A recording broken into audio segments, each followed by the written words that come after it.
Bueno, en primer lugar tengo que agradecer a Jordi la invitación que me ha hecho para presentar la línea de trabajo de mi grupo.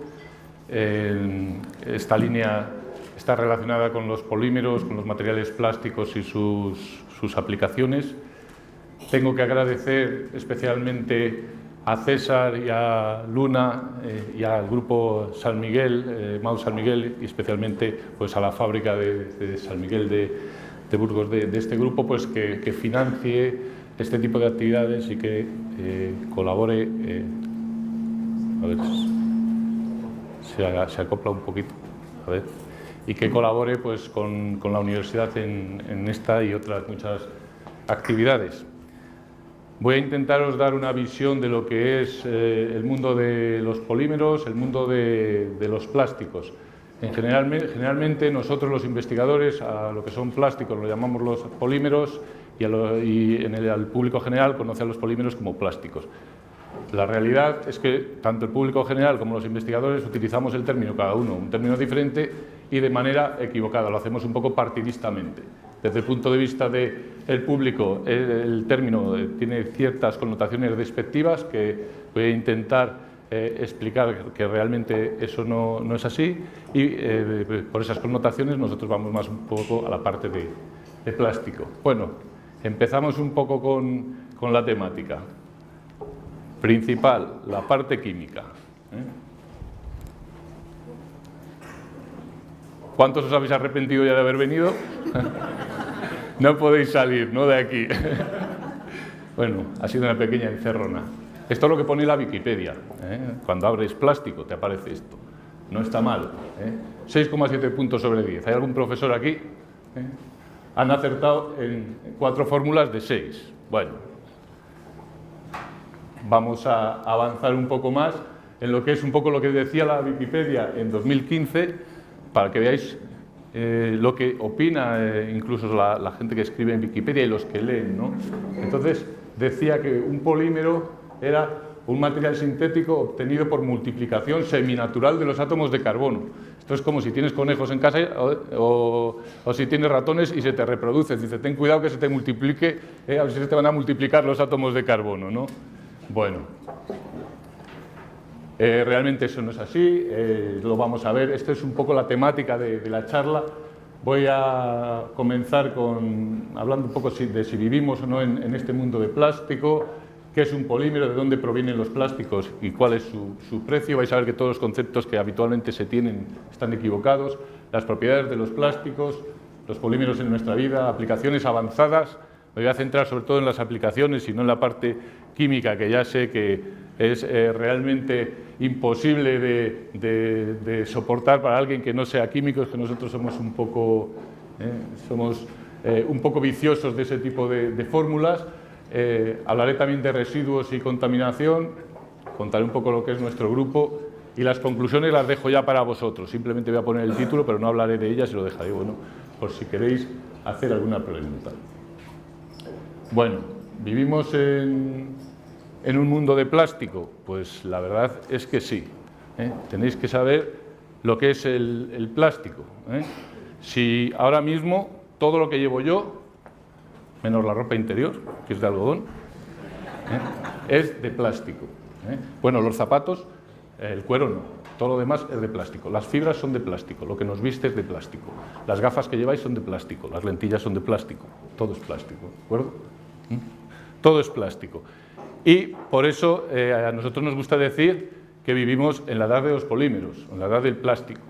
Si definimos a la humanidad o a las edades a través de los materiales que han ido utilizando, nos encontramos con esta parte que es la primera vez realmente que manipulamos la materia en serio. Y la química es la ciencia que manipula la materia, crea materia nueva. ¿Qué es lo que necesitamos para crear materia? Cuando hablamos de materia orgánica, átomos de carbono que los sacamos de cualquier sitio, del petróleo, donde más hay es en el petróleo, y energía. Luego otros átomos, como oxígeno y nitrógeno, que bueno, en el aire hay muchos, o sea, necesitamos esos átomos para hacer un pastel, hacemos una receta y podemos obtener lo que nosotros queramos, lo que nos permita nuestra capacidad para las aplicaciones que necesitemos. En el año 1910 se empiezan a utilizar los polímeros sintéticos, por eso está marcada esa fecha. Y ahí tenemos un poco lo que es la evolución del hombre. Vamos a empezar por los polímeros. ¿Qué son? Bueno, esta vez la Wikipedia, ya en 2019, ya pone algo más razonable.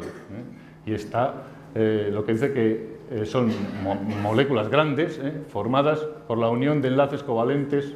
Bueno, simplemente dice que es una molécula muy grande, que se forma por uniones pues, de enlaces. Bueno, eso es correcto. Bien.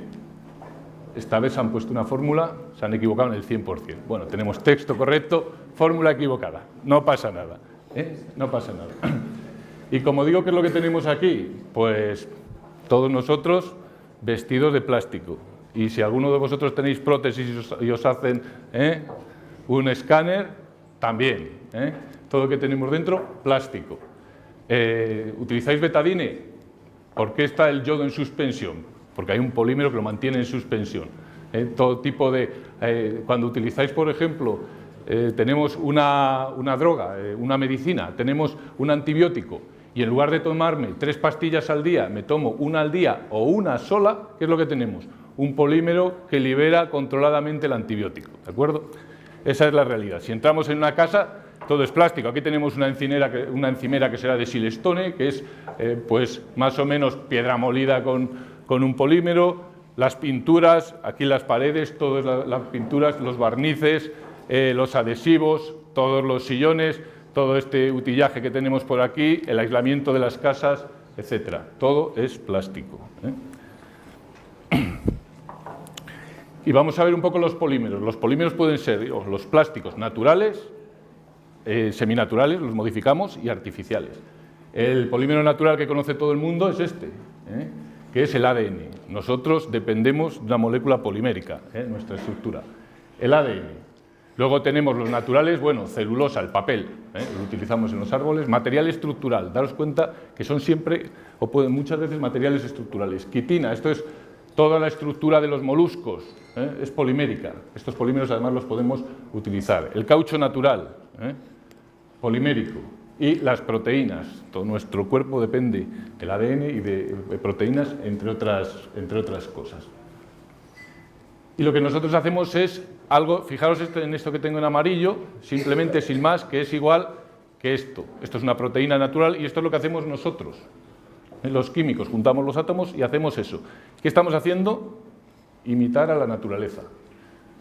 Somos muy malos imitadores, porque no alcanzamos ni con mucho y nos va a faltar. Bueno, la naturaleza ha tenido muchos años, a nosotros no sé si nos quedan tantos por delante, pero los vamos a necesitar. Somos malos imitadores, pero algo hacemos, y con estas estructuras pues, nos sirven para todo esto. Una de las características de los polímeros es que en función de lo que tengamos, de lo que queramos, con un polímero lo transformamos. Hay ciencia, hay matemática, física e ingeniería que me permite alcanzar propiedades y características muy diferentes, desde una pieza hasta ropa, guantes, etcétera. Y entramos un poco en la procedencia de los polímeros. ¿De dónde tenemos los polímeros? ¿De dónde obtenemos los polímeros? Del petróleo. Del cracking del petróleo. Cogemos el petróleo, le damos zapatilla. Me estoy dando una envidia con las cañas, la verdad es que estoy con agua, pero es que me gusta la cerveza y especialmente esta, la tostada, pero en fin, he dicho en casa que venía a trabajar después, pero bueno, después me tomaré la revancha. En fin, ¿qué hacemos con el petróleo? Le damos zapatilla químicamente, le calentamos y nos lo cargamos. Obtenemos moléculas más pequeñas y algunas de ellas las utilizamos, las juntamos después, las polimerizamos, las hacemos grandes, ya veremos, y hacemos un polímero. Polímero. Luego viene del petróleo. ¿Cuánto utilizamos para hacer plásticos? Debéis de pensar que mucho, ¿no? Porque como hay tantos, ¿cuántos son? 400 millones de toneladas año en el mundo. El 4% del petróleo lo utilizamos para hacer polímeros, más o menos. El 4% lo utilizamos para otras cosas, porque las aspirinas, los medicamentos, todo viene del petróleo. Todo viene del petróleo. Entonces, con eso llegamos al 8%. Y el 92% que hacemos, lo quemamos. Para la obtención de energía, para los coches, etc. Es una fuente de carbono más, pero es una fuente muy sencilla de obtener, ¿no? Bien. Luego, con los monómeros llegamos a los polímeros. ¿Alguien tiene por ahí, seguro, ¿Pero me la quiere dejar una tarjeta de crédito? A ver, ahora te pregunto el número, yo que te veo ya muy avanzado. A ver, habrá el número, me lo tienes que decir, si no el truco no funciona. No somos tan amigos. Bueno, esto es una tarjeta de crédito. ¿De qué material es? Esto se llama PVC. Este material es el mismo que se utiliza en el suelo de los hospitales, que se utilizaba antes en algunas botellas, se utiliza en los bajantes, por ejemplo, de todas las cañerías, ese material gris, se utiliza para hacer las ventanas, pueden ser de aluminio, pueden ser de PVC, y para muchas más cosas. Todas las herramientas están protegidas, todos los cables están aislados con PVC de baja y media tensión, etc. ¿Hay alguien que haya estudiado lengua española? ¿Por aquí? ¿Esto cómo es? ¿Quién hay por ahí? ¿Esto es dinero plástico o de plástico? ¿Plástico o de plástico? ¿De esta? Esto no sé si es dinero plástico o de plástico, ¿eh? Pero esto sí es dinero de plástico, seguro. ¿Qué es esto? Sí, ¿de cuánto? 5 libras. ¿Eh? Luego lo puedes pasar por ahí. No voy a perder mucho, pero espero que retorne. Que me tengo que tomar luego una cerveza en la calle también. ¿Eh? Bien. ¿Por qué se está empezando a fabricar en lugar de... bueno, todos los billetes son de poliméricos, evidentemente, ¿eh? En este caso llamamos plástico porque es sintético. Los billetes normales son de celulosa y se fabrican con algodón, ¿eh? En lugar de con celulosa de árbol, se fabrican con algodón. Bien, ¿por qué se están empezando a fabricar billetes de plástico? Son infinitamente más caros, pero es del Banco de Inglaterra que dice que son más limpios, es decir, no se ensucian tanto, se pueden limpiar, lavar, etcétera, son más seguros y son más fuertes, ¿eh? Dan lugar a mucha más rotación y, por tanto, aunque sean mucho más caros de fabricar, se recupera el precio en los ciclos que pueden llegar a tener. Y aquí habla un poco el propio Banco de Inglaterra de cuándo se van a poner en marcha. De momento han puesto en marcha billetes de plástico de 5 y de 10 libras. Habla de cuándo van a ir incrementando a los siguientes, ¿eh? Bien, luego tenemos dinero más o menos o plástico de plástico, ¿eh? Pero el billete es así.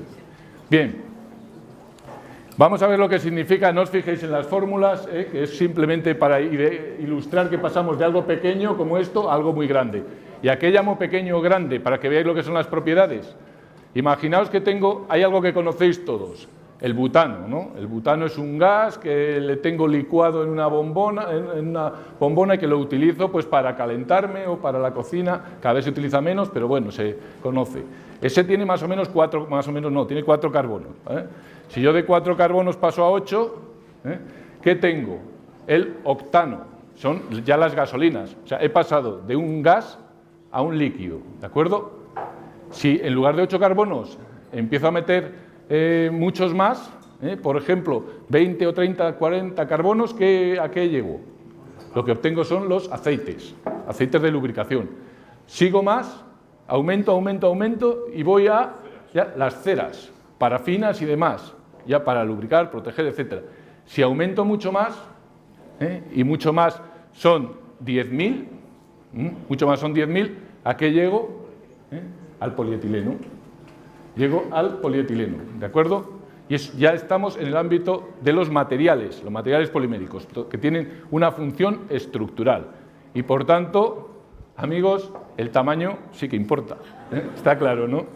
Aquí es crítico y vital. Vamos a las propiedades de los plásticos. Os podéis imaginar una molécula muy grande, como un plato de espaguetis, un espagueti retorcido, que están todos entremezclados.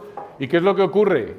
¿Por qué tienen propiedades de material y no tienen moléculas más pequeñas? Porque al estar todo entremezclado, es difícil que yo los pueda separar. Es como un ovillo, si mezclo muchos ovillos, al final tengo esa dificultad y llego a las características de material. Pero lo que puedo hacer es estirarlo. Imaginaos este espagueti cuando están en la bolsa, y esto va a tener unas características diferentes.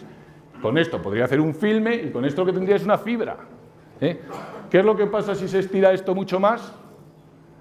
Que se rompe, ¿no? Y yo paso de este plato a esto, puedo pasar estirando y cambio las propiedades. Por ejemplo,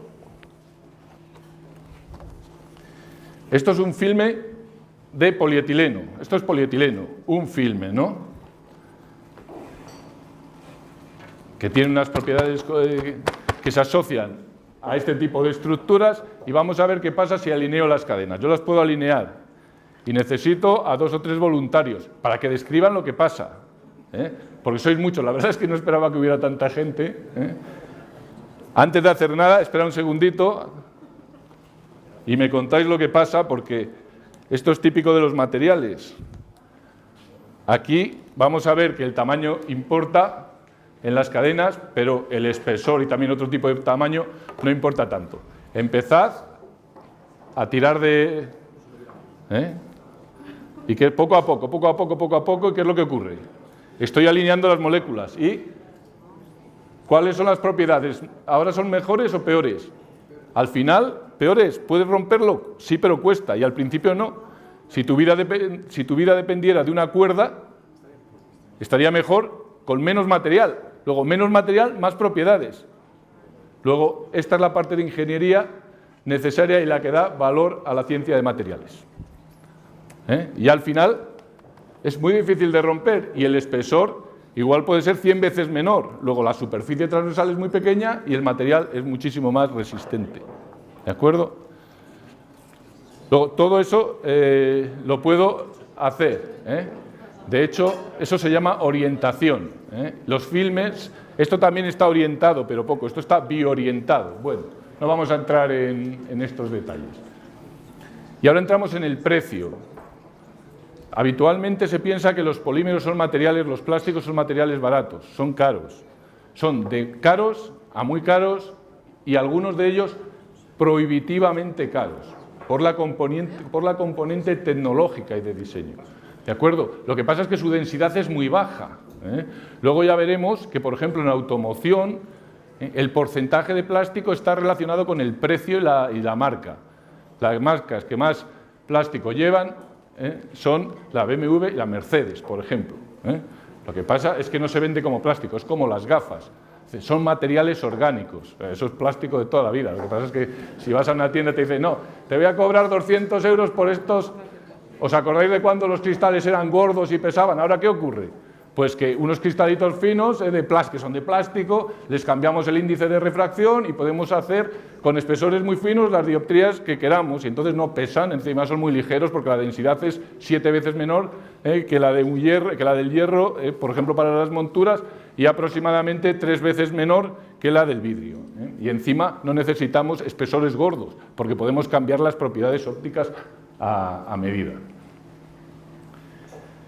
Bueno, los polímeros en nuestra vida ya lo hemos empezado a describir un poquito, tenemos un poco de todo, tenemos botellas de agua, envases, bueno, aquí tenemos sillas, utillaje, protección de medicamentos, temas de seguridad. Toda la electrónica depende de los plásticos, toda, el microchip es casi todo plástico. Luego también tenemos semiconductores, pero la integración depende de la separación de los plásticos. Esto, por ejemplo, una placa base resina epoxi. Luego, como vamos a hablar de aviación, recordad lo de la resina epoxi, porque está en todos los sitios. Protege nuestras latas de conserva, la tenemos en toda la electrónica, y los aviones son de plástico. Como os podéis imaginar, si los voy a presentar aquí es por eso. Luego tenemos todo el tema de aislamiento, aislamiento térmico, aislamiento eléctrico, bueno, juguetes evidentemente, todas las pinturas, todos los adhesivos, todo tipo de recubrimientos. Toda la madera que utilizamos hoy en día, porque ya no hay madera normalmente, lo que hacemos es picar residuos sólidos, residuos urbanos de madera, residuos de bosques y demás, y los encolamos, y la cola es un material polimérico. Las espumas, por ejemplo, si tenemos un colchón viscoelástico, dice, es que es viscoelástico. A ver, es de plástico de toda la vida. Es el mismo plástico, es el mismo barniz de esta mesa, tratado de otra manera, lo que pasa es que me lo van a cobrar más caro porque es viscoelástico. Pues la viscoelasticidad es una propiedad inherente que vulgarmente tienen todos los materiales poliméricos desde que nacieron. Bien, es viscoelástico y es un poliuretano, pero todas las espumas van a ser iguales de poliuretano, prácticamente las que utilizamos, y hay que hacerlas bien para que me sirvan para un colchón y poderlo vender como viscoelástico y cobrar mucho más de lo que cobraría por una espuma vulgar y corriente, siendo el precio de base exactamente el mismo.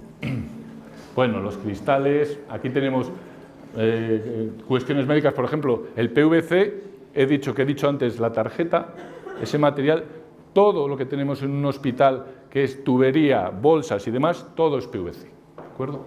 El mismo material. El que hace eso va a ganar más dinero porque es uso hospitalario y entonces la tecnología para hacerlo bien pues es un poco diferente. Medicamentos, Gaviscon, para el que nos protege el antiácido, betadine, etcétera. Bueno, toda la ropa, como ya he dicho, y muchas más cosas. Y esto es algo que nos encontramos por la calle y a que a mí me sorprende mucho, porque yo no pensaba que íbamos a llegar a estos niveles. Todo está yendo hacia el plástico. ¿Sabéis lo que significa una chapa de estas que pesa 10 kilos comparado con una de 100 kilos a la hora de proteger una zanja para la persona que las maneja desde el punto de vista de seguridad e higiene en el trabajo? Pues la diferencia es increíble. Ya tenemos las vallas, tenemos los carritos que de toda la vida eran metálicos y los contenedores de basura, que por cierto se hacen con plástico reciclado. El CIDAUT, el centro de la Fundación para el Desarrollo de la Automoción que está en el Parque Tecnológico, fabrica o recicla parte de las poliolefinas que se utilizan para producir esto. No voy a entrar en el sector de la automoción porque el interior prácticamente es entero de plástico y el resto de partes también, sobre todo que no son metálicas, de todo lo que tenemos, ruedas, tuberías, etc. Más o menos los coches tienen de media entre el 12 y el 15% de plástico en peso. En volumen llegaríamos al 50%. Lo que pasa es que es caro, entonces lo van reemplazando poco a poco. ¿Cuál es el principal motivo del uso de plástico, siendo caro? Pues en caso de impacto, pues que se distribuya todo el golpe. También hay, pero el principal... El ocupante pues tengas el menor daño posible. Exactamente, ese es uno de ellos, pero el principal es económico. Normalmente el dinero encarece costes, normalmente, pero lo que hace es disminuir el consumo de combustible. Y lo disminuye si tenemos un 15% de plásticos, significa más o menos que vas a tener un 20% menos de peso y un 10% menos de consumo. Es directo. Y luego es la seguridad. Y por la seguridad van las marcas caras. Hay una diferencia, pero en cualquier caso, lo que introduces, la materia orgánica que introduces, lo recuperas enseguida en ahorro de combustible. Y eso en automoción. Luego veremos lo que es la aeronáutica. Vamos a hablar un poco de aplicaciones avanzadas y de algunos ejemplos de estas aplicaciones. Bueno, esto es Burgos, cerca de mi casa, estaba paseando el domingo con el perro. ¿Y qué es lo que vemos? Si hacéis unas fotos, es increíble, porque estos son líneas de aviones que acaban de pasar. Y si doy la vuelta hacia atrás, tengo esto y tengo esto.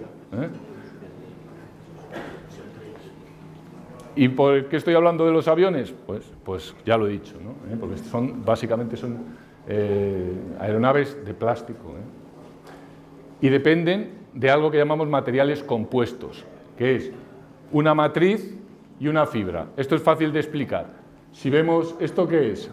Adobes. ¿Adobe qué es? Es un material compuesto genial, de construcción, pues probablemente si no es el mejor material porque es aislante, tiene vida eterna. ¿Qué mezclo? Barro, que no tiene propiedades mecánicas realmente, con paja, que básicamente tampoco. Entonces, la paja es una fibra, ahí tengo la fibra, y el barro es una matriz. La paja soporta las tensiones, la matriz la distribuye. Eso, como somos imitadores, pues lo que hacemos es materiales compuestos a base de epoxi y 3 tipos de fibra. La barata, que es la de vidrio, y luego 2 caras, que son la de carbono y la de Kevlar, que luego veremos.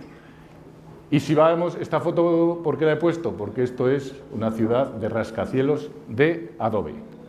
Y ahí no hay columnas, no hay nada, ¿no? 20 pisos, tienen. Si contáis, sobre 20 pisos.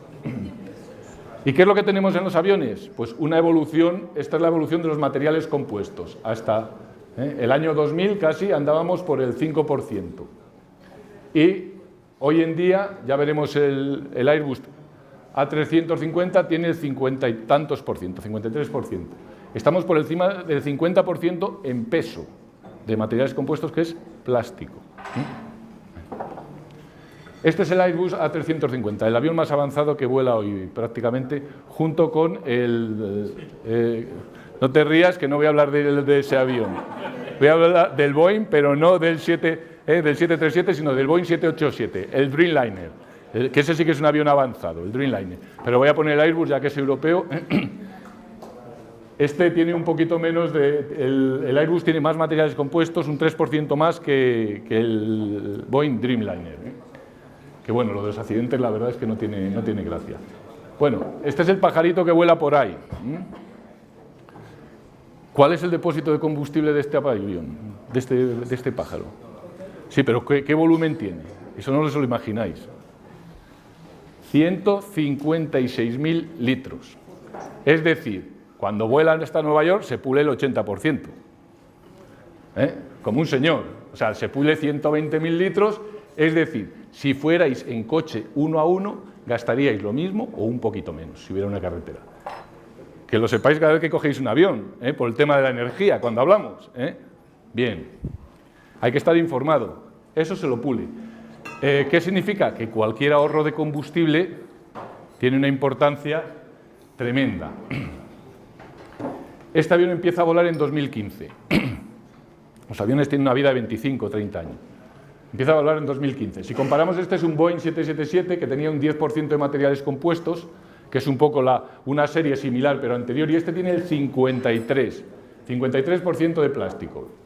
Y tiene un 14% de titanio, acero, hierros y derivados, un 6%. Prácticamente se ha desterrado el hierro, eso que habíamos visto en la edad de hierro, se ha desterrado de la tecnología hoy en día, ¿no?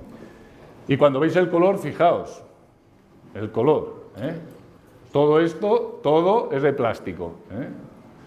Este avión consume un 25% menos que el antecesor. Es decir, en un viaje hasta Nueva York te ahorras 30.000 litros.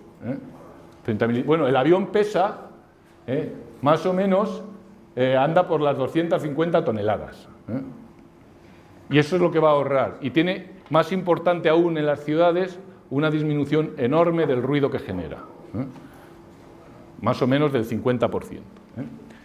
Pues ese es el avión. Si nos vamos a los aviones de combate, claro, como aquí el precio no cuenta, ¿no? Eso, en la aviación civil es poco importante, pero en la militar, pues aquí el precio no cuenta. Pues entonces los materiales compuestos, el 82%. Aquí tenéis materiales orgánicos, es decir, plástico y fibra de plástico, y esto es plástico y fibra de vidrio, la parte es amarillas. Y ya, las azules son metales, aluminio, aleaciones de titanio y aluminio. Todo plástico, y no hay acero prácticamente, no hay hierro. De aquí luego se pasa a la aviación civil. Eso sí, ¿qué es lo que ocurre si hay un accidente? Por desgracia, este es el Airbus 400 que se accidentó en Sevilla cuando estaba en pruebas. Fijaos el resto, ¿qué restos se ven aquí? Se ve la forma de una especie de ballena que es el avión. Y aquí otro un accidente de un 777 en un incendio que ha pasado, que se ve pues hasta que lo han apagado, lo típico de un material orgánico que es combustible, que se controla la combustión añadiendo e introduciendo fibras y agentes que evitan y que hacen a los materiales más o menos ignífugos, pero nunca llegan al límite o al comportamiento evidentemente de un metal. Bueno, otra aplicación la tenemos en generación de energía. Aquí tenemos, esto no lo tengo que describir, ya sabéis lo que son, las palas de los molinos. Y vamos a ver lo que es este tipo de material que vemos aquí. ¿Qué es esto amarillo y eso negro? Son las fibras que utilizamos para el material compuesto. Unas son fibras de carbono, las negras, y las otras son fibras de aramida, fibras de Kevlar. Si vamos primero a las de carbono, os dejo esto para que lo paséis por ahí. Esto se llama tejido no tejido, se pone en varias capas, se añade la resina epoxi y se forma el material compuesto. En aviación se hace además en continuo. Y los polímeros tienen una serie de características, algunos de ellos que están asociados a la ciencia de materiales, y es que cuando mejora una propiedad, empeoro otra. Es como la vida misma. Cuando algo me va mejor, por otro lado me sacuden. Pues aquí igual. A ver, alguien, tú mismo, que te veo aquí, que además te pilla mano. Mira a ver si lo puedes romper. Así, haz. De pie, que te vea la gente porque la cosa tiene gracia. Va a ser que no, ¿eh? ¿Vas al gimnasio? No, pero bueno. Estoy fuertecito. Sí. Esto. ¿Tú crees que lo voy a romper? Sí. No, así. No, doblándolo. ¿Es Uri Geller, de los nanomateriales? No ha sido tan difícil. Es que yo sí que voy al gimnasio. Hemos alineado las fibras y mejoro la propiedad en la dirección de la fibra y la empeoro en la perpendicular. Yo, al tirar, si tiro no lo puedo romper, pero si presiono perpendicularmente con la uña, la rompo. Entonces, con esto no puedo hacer un chaleco antibalas porque la bala rompería la fibra. Pero tiene muy buenas propiedades en esa dirección. ¿De acuerdo? Pasa, si quieres, esto. Y ahora nos vamos a este otro material, que es el Kevlar.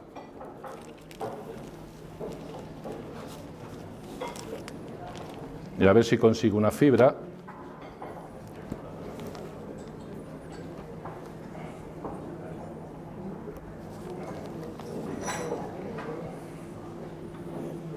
A ver, que las tengo trenzadas. No es... Bueno, os lo paso igual. Este material es Kevlar, esto no lo vais a romper en ninguna dirección, ni en la perpendicular, ni en la longitud de la fibra. Pero tienen propiedades complementarias y por eso se trenzan y se hacen materiales compuestos mixtos. Os voy a pasar el Kevlar porque luego además veremos lo que puede hacer esto, ¿de acuerdo? Eso es irrompible. Tiene más o menos una resistencia 7 veces superior a la del acero. Entonces va a ser difícil romperlo. Y un precio que es bastante elevado. Más o menos anda por unas 300 veces el acero, el mejor acero. Ese es el precio de la fibra. Y el beneficio del que lo sabe hacer es altísimo. Bien, ¿y qué hago con esos materiales?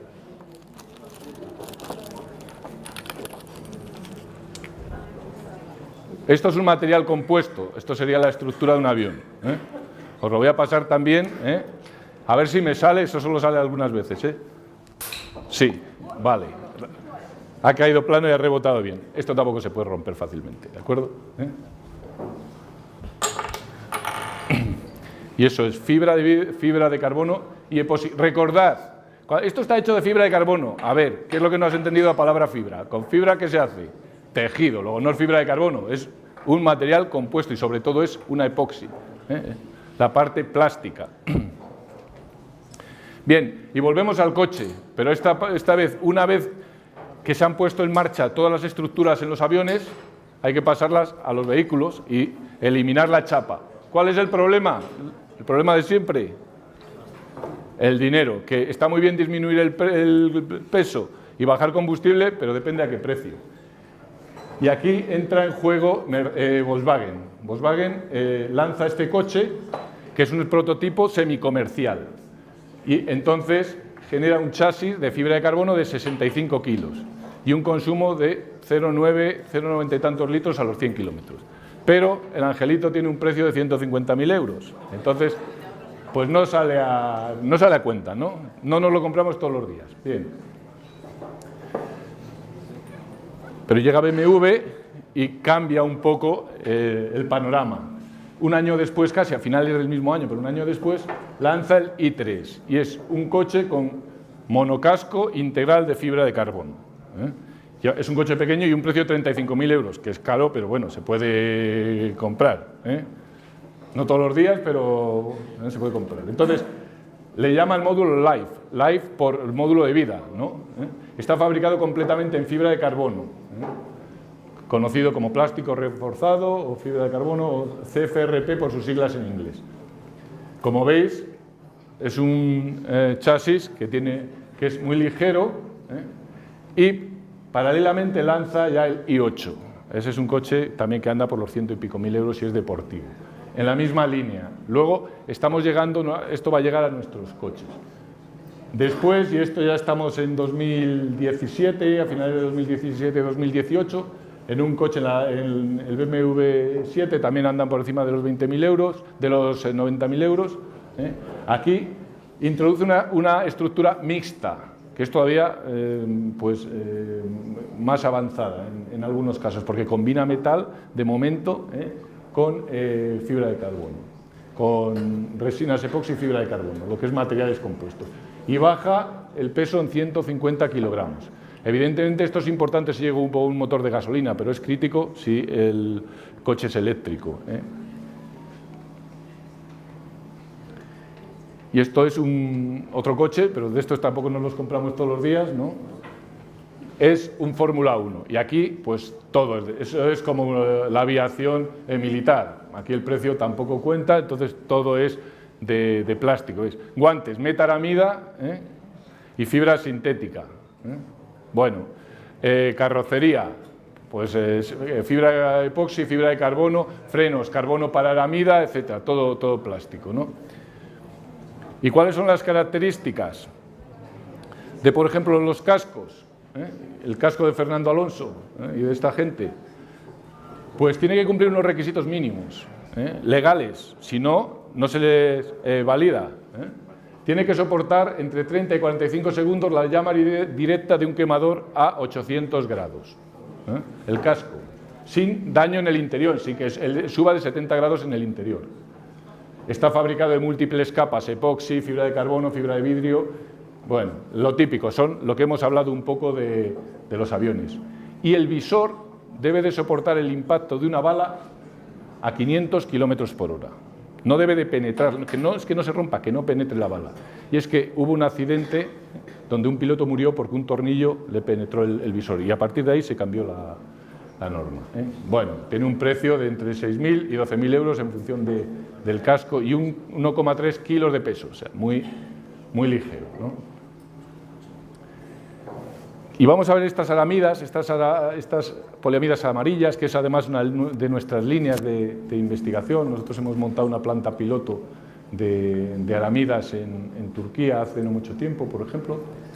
¿Qué es lo que hacen? Se utilizan para protección humana. Muchos de los trajes que hay anticorte, los trajes de bombero, todos los trajes que utilizan, por ejemplo, cuando se emplean herramientas peligrosas como amoladoras y demás, son de este tipo de material.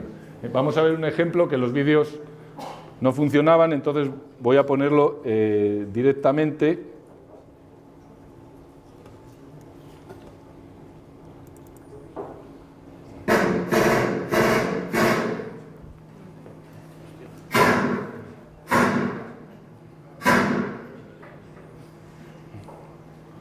Y vais a ver que lo que tenéis entre manos, bueno, está en inglés, el sonido lo podemos bajar.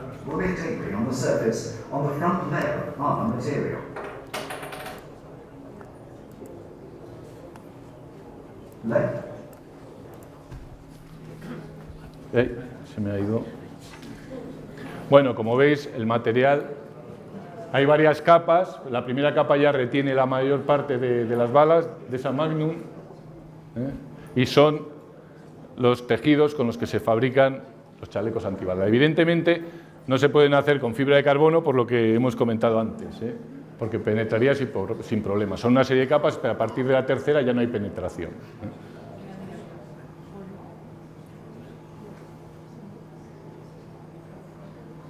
Así que no lo vais a romper,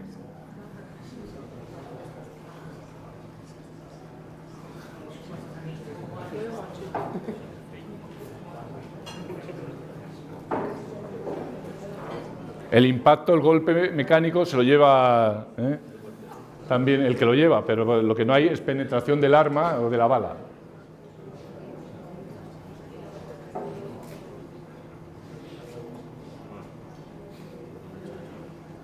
Es una cámara súper lenta.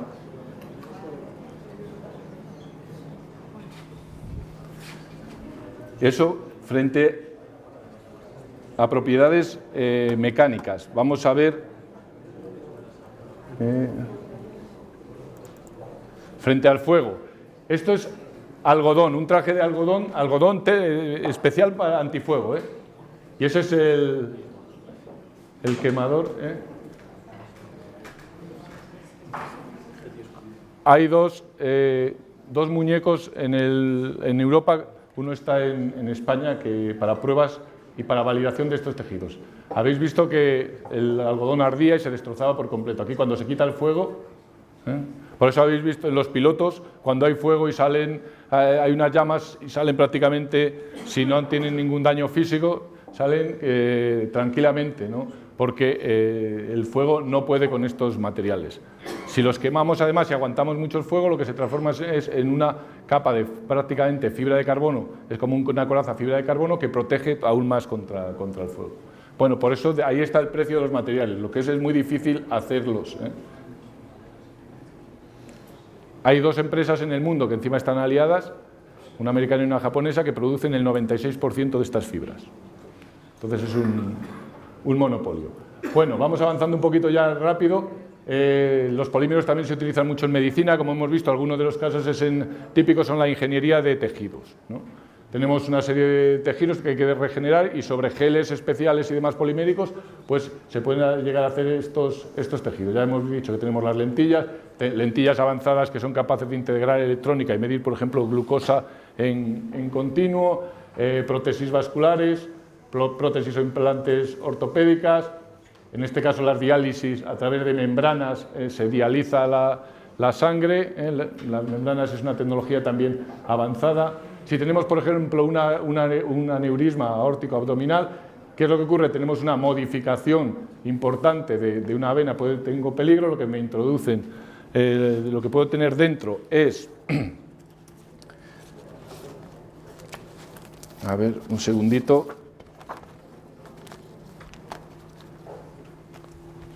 Algo como esto, que esto es teflón, también tengo otra de teflón, esta es de PET, de polietileno tereftalato, que lo tengo donde, esto vale una pasta, claro, en las botellas, o sea, el mismo material y en todos los tejidos, cuando dice poliéster, pues al final es PET, pues que lleva el número 1 de reciclado, también lo tenemos, algunos lo tienen y es muy válido para el interior del cuerpo. ¿Qué es lo que me hacen aquí? Pues me introducen unas venas nuevas y como esto tiene peligro, se introducen unos monómeros dentro, se polimeriza y se hace un bloque. O sea, me meten la polimerización, lo que yo hago fuera, se hace dentro del cuerpo y así me sellan esa avería que puedo tener ahí. En este caso es politetrafluoroetileno, que es una vena politetrafluoroetileno, que son los dos materiales que se están utilizando ahora. El politetrafluoroetileno es el de las sartenes, o sea que valen para todo, depende de la tecnología, el material más antiadherente que hay, el que utilizamos ahora para proteger las sartenes. Las membranas también las utilizamos, aparte para diálisis, lo mismo que hacemos es una separación, pues para recuperar agua potable de agua de mar, para desalinización. Todo esto son materiales poliméricos. Y luego también tenemos membranas en los envases, en la tecnología de envases, que tenemos el problema de que cogemos un envase y lo tiramos y generamos muchos residuos, pero es altísima tecnología.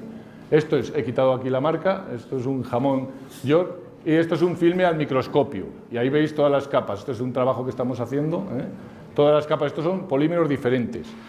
Esto da al material unas características importantes que permiten alargar muchísimo la vida de los alimentos, pero hacen que sea difícilmente reciclable o imposible por todas esas capas.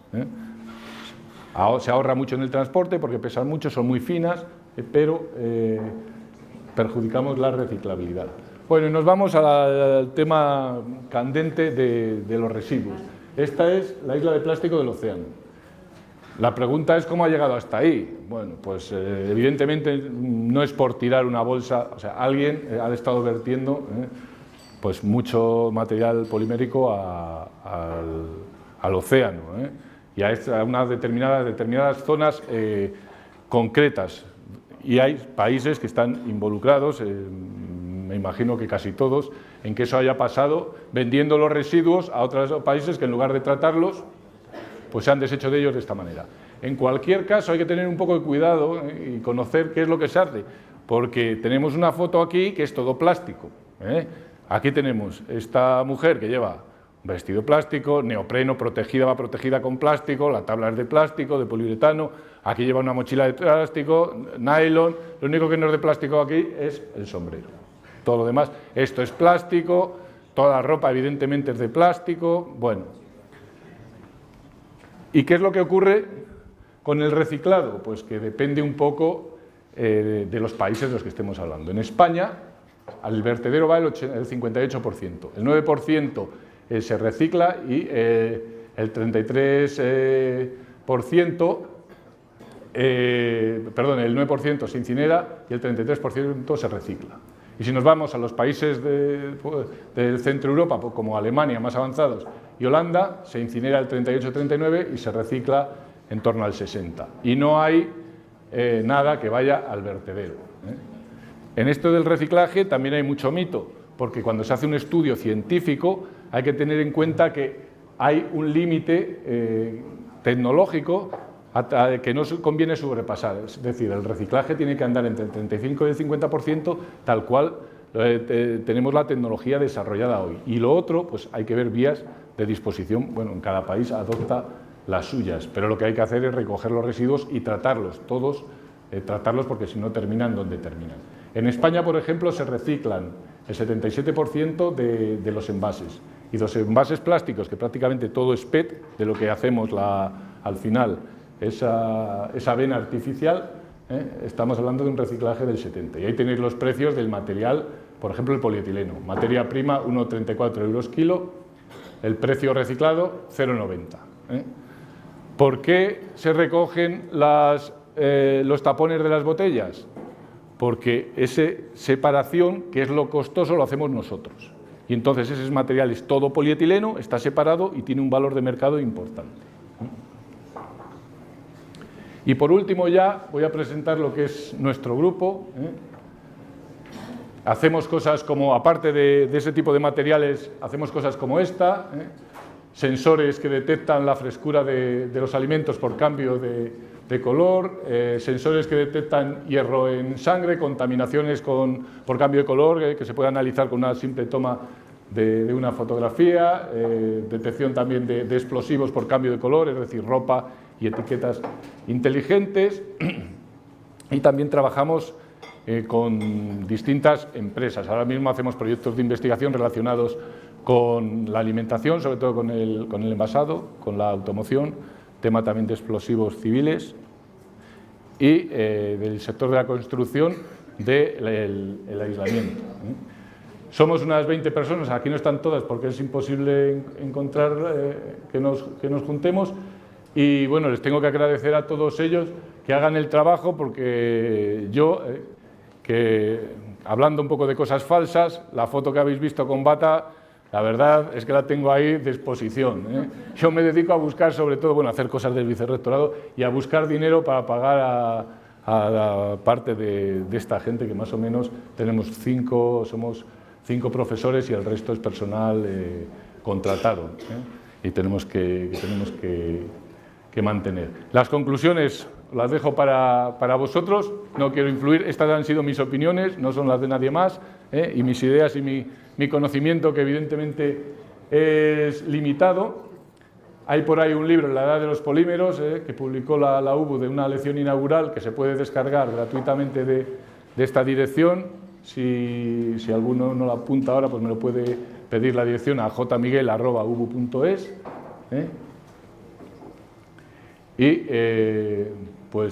Muchas gracias a todos, gracias de nuevo a San Miguel por permitir esta actividad, y a la Unidad de Cultura Científica e Innovación por hacer todas estas cosas. Jordi, muchas gracias, y a todos los demás, Isabel, Marta, que estéis por aquí, y bueno, estoy a vuestra disposición para lo que queráis preguntar.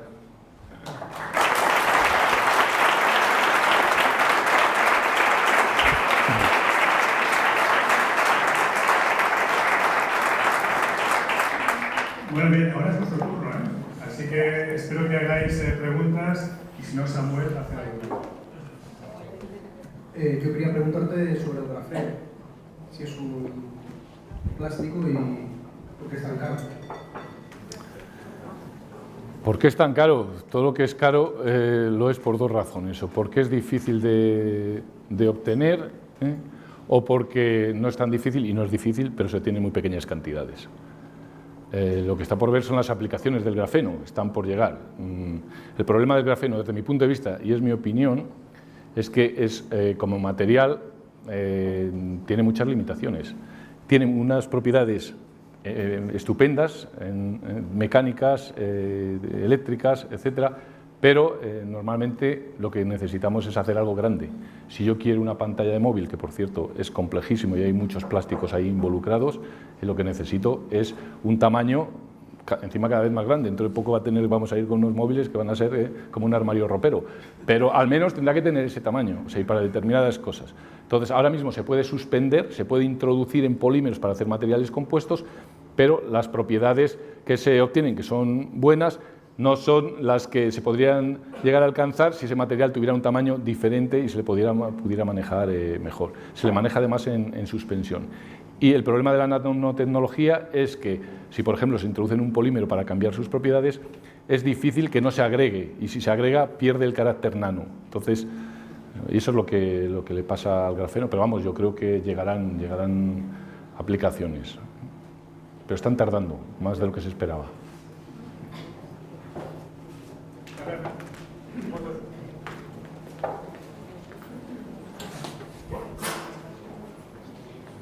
¿Cuántas veces se puede reciclar un envase y si depende de qué tipo de polímero sea? Claramente depende del polímero que sea, porque normalmente el reciclado es sencillo cuando tenemos un material único. Por eso las botellas se reciclan muy bien, todas son de PET.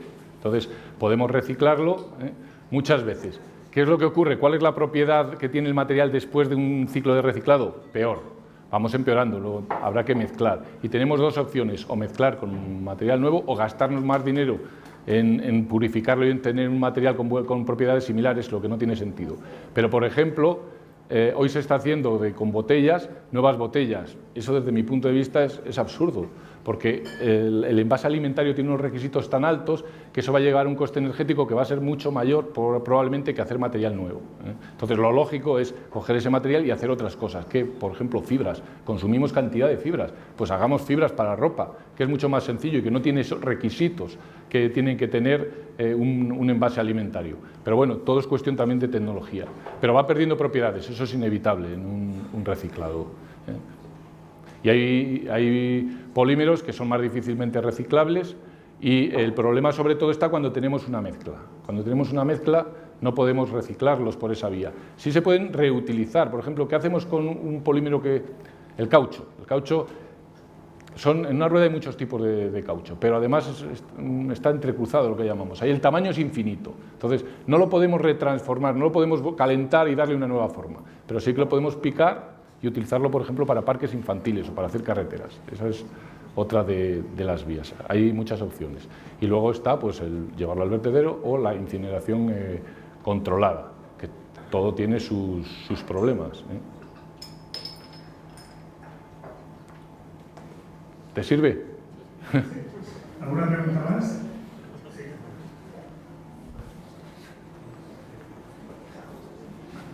¿No se podría, craquear plástico para generar nuevos monómeros para volver a generar fibras? Sí, ese es el reciclado químico, está muy avanzado. El problema, y es algo que nunca nos dicen, está en el balance de energía. Voy a poner un ejemplo que no tiene nada que ver con esto, pero si yo, por ejemplo, si cojo trigo para hacer un biocombustible, lo puedo hacer, pero es posible que para hacer medio litro o para hacer un litro de biocombustible por esa vía gaste 10 litros de petróleo en el sembrado, en el recogido, en los productos químicos, en los residuos. Entonces hay que hacer un balance de energía y por eso a veces eso químicamente ya he dicho, lo que necesitamos es fuente de carbono, y aquí hay carbono a manta, y energía, pero la cantidad de energía es el problema. Unas veces se puede hacer y puede ser rentable, también la evolucionan los nuevos catalizadores y demás. Otras veces tendríamos que ir a una incineración controlada, sin residuos y demás, muy controlado, o una pirólisis, que es el equivalente a la degradación química, pero térmica, bajo una una concentración de oxígeno controlada, menor de la habitual, menor de una incineración. ¿Cuál consideras el mayor logro del grupo que diriges?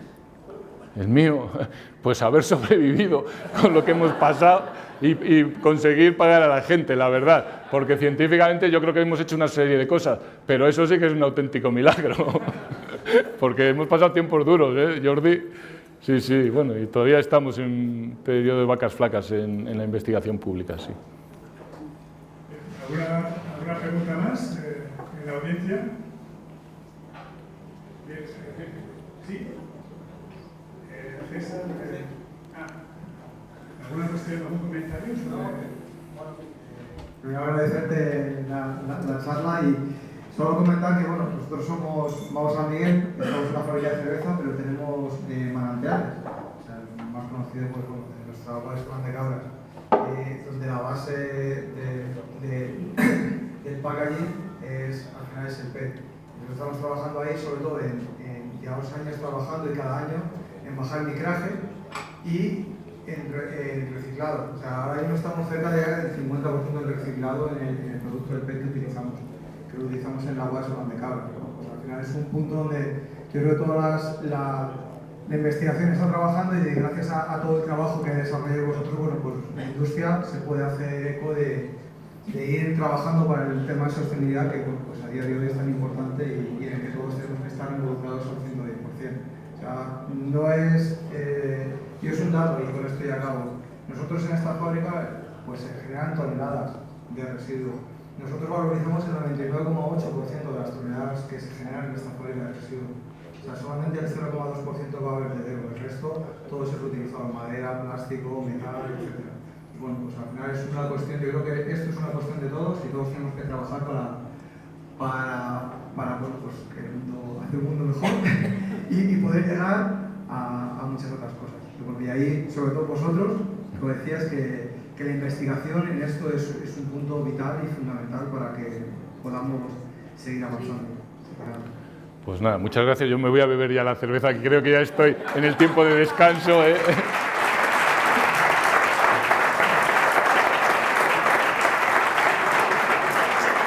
Bueno, pues muchas gracias a José Miguel, nuestro director de investigación. Habéis visto que tiene un potente grupo. La verdad es que es uno de los grupos también punteros de la universidad en un tema pues, claramente muy candente, ¿eh? No ha surgido la pregunta, ¿qué pasa con los microplásticos? No puedo aguantarme. Menos mal que me he bebido ya un poco de cerveza. No, tengo esto. No te... ¿Qué pasa? Pues lo primero que pasa con los microplásticos es que no tienen nada de micro, sino que son milimétricos, ¿eh? Porque lo que estamos viendo son trozos de 4 o 5 milímetros que se van fragmentando. Pues es un problema. Donde no tienen que terminar esos plásticos es en el mar. Realmente hay microplásticos, pero es que los micros son micrométricos, no los vemos. Llevamos con ellos años y años. Alguno tiene, bueno, alguno no. ¿Quién es el que tiene de aquí secadora en casa? Que alguien levante la mano. Secadora. ¿Qué ocurre cuando termináis de secar la ropa? ¿Pelusas de qué tamaño? Esas sí que son micro. Lo que pasa es que como se apelotonan, lo que tengo yo ahí al final es una especie de malla, parece un sólido casi, ¿verdad? ¿Y qué pasa en la lavadora? ¿Que hace lo mismo que una secadora, dar vueltas y eso? Que no hay filtro. ¿En las lavadoras? Tiene un filtro, pero muy... Luego, sí. Luego los microplásticos no son esos.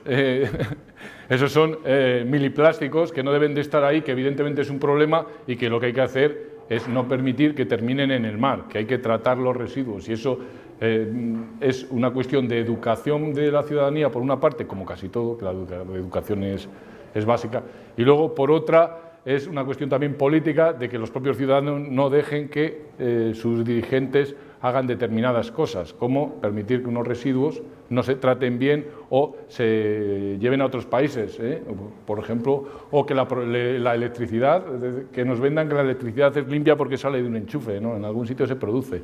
Esas palas, ya habéis visto los molinos, la cantidad que llevan, luego no es limpia, y encima un molino lleva 2.000 litros, entre 1.000 y 2.000 litros de aceite que se cambia cada 6 meses. Y si hacemos la electricidad en otro país, Claro, pues al final contaminamos otro país. Es muy bonito decir que la electricidad es limpia. Pues no, lo que hay que hacer es formación y no tirar las cosas donde no se debe y tratarlas bien. Y gastar dinero, lo que haga falta, ordenadamente, para que todo esto llegue a buen puerto. Y trabajar también en investigación, lógicamente. Muy bien, pues muchas gracias a San Miguel por acogernos aquí en esta sesión nueva de Cerveza Conciencia. Gracias a José Miguel y a todos vosotros, claro, por estar aquí, por asistir, y eso esperamos en la próxima vez que hagamos también Cerveza Conciencia. Gracias. Muchas gracias.